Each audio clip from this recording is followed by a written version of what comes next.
এদিকে ঐক্যফ্রন্টে রাজনৈতিক অসুস্থতা চলছে বলে মন্তব্য করেছেন সড়ক পরিবহন ও সেতুমন্ত্রী ওবায়দুল কাদের। সকালে সেতু ভবনে কর্মকর্তাদের সঙ্গে পদ্মা বহুমুখী সেতু প্রকল্পের অগ্রগতি নিয়ে মতবিনিময়ের সভা শেষে সাংবাদিকদের প্রশ্নের জবাবে একথা বলেন তিনি। বর্তমান সরকারের নির্বাচনী ইশতেহার 2018 বাস্তবায়নে সেতু বিভাগের কর্মপরিকল্পনা নিয়ে সংশ্লিষ্ট কর্মকর্তাদের সঙ্গে সেতুমন্ত্রীর এ বৈঠক। এ সময় সড়ক ও সেতুপথের চলমান নানা প্রকল্পের অগ্রগতি সম্পর্কে জানান তিনি। বলেন, পদ্মা সেতুর সার্বিক কাজ শেষ হয়েছে 63 ভাগ। ফলে এই সেতুর 900 মিটারই এখন দৃশ্যমান।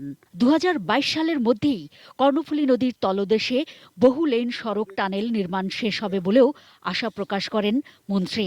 পদ্মা মাল্টিপারপাস সেতু প্রকল্পের মূল সেতুর অগ্রগতি 73% সোফার। সার্বিক অগ্রগতি হয়েছে 63%। 261 পাইলের মধ্যে 191টির কাজ সম্পাদিত, 15টি পাইলের আংশিক কাজ শেষ হয়েছে। মোট পিআর হচ্ছে 42টি, 16টির কাজ সম্পন্ন হয়েছে, 15টির কাজ চলমান আছে। পরে সাংবাদিকদের প্রশ্নের জবাবে ওবায়দুল কাদের বলেন, নির্বাচনকে প্রশ্নবিদ্ধ করতেই বিএনপি নেতাদের বক্তব্য আসলে পরাজিতের ব্যর্থ প্রলাপ। মির্জা ফখরুল তিনি ইলেকশনে জিতলেন কেমন করে?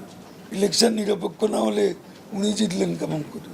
আর তিনি অসুস্থতার অজুহাতে গিয়ে ঐক্যফ্রন্টে যাননি কেন? মিটিং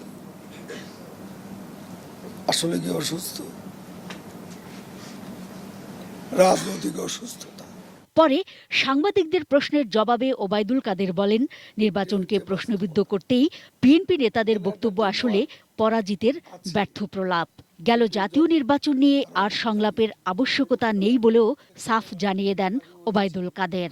ভবিষ্যতে যখন প্রয়োজন হবে তখন দেখা যাবে, এখন নির্বাচন নিয়ে সংলাপের কোনো আবশ্যকতা নেই। Mahfuza Moslehi, ATN News, Dhaka.